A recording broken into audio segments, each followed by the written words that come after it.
Hello, welcome back to Pharmacist Diary. Today we're going to be talking about how to choose your career in 2019. I'll be talking from my personal experience and from extensive research that I have also done.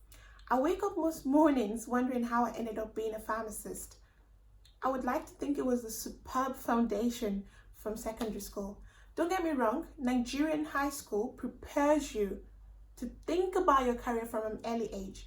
It just didn't work for me. I saw recently my yearbook, and some point of my time I had that I wanted to be an international marketer. I don't even think I know what international marketers do. I was 14. I knew I wanted to wear blazers, I wanted to wear heels, I wanted to look smart. But as to the actual career, it was an empty whiteboard for me. No clue.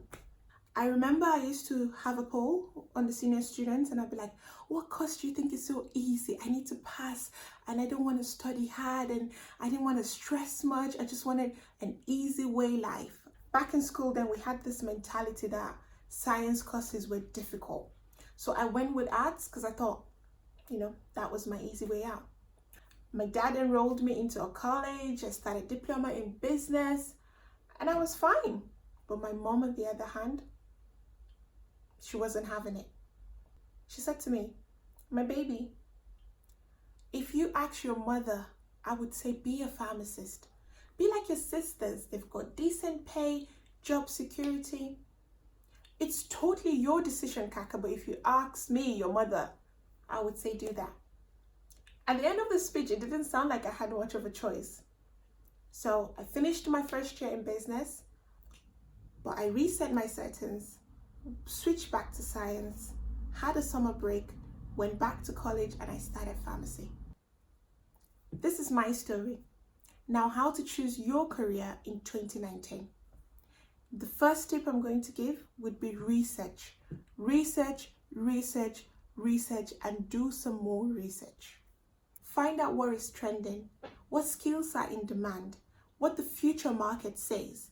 There isn't any need of being a pharmacist if in the next 3 years you've read that pharmacist is actually going to be scrapped. They don't need pharmacists anymore. Why start the course? A very good place to start this would be the shortage occupation list. I'll put a link so you could have a look at what I mean. It's a list that compiles of jobs that at the moment they are in demand. There is less of engineers in the world. It would be on that list. There's less pharmacists in the world. It would be on that list. That would be a great way to start. Have a look at that list. My second tip for today would be to be honest with yourself. Know your strengths and your weaknesses. Know when it's right for you and when it's not right for you. There's absolutely no need in starting a business where you have to sell and market your products when you already know deep in your heart that you are not good with talking to people. Why start it? Although it's also important to have passion in whatever you do, it's not top of the list because you can grow passion on things. I didn't have a passion for pharmacists, but I ended up being a pharmacist, and I actually have passion in the job that I do now. I probably even have too much passion that is needed for the job. I believe that you can have passion and interest if you know the end goal.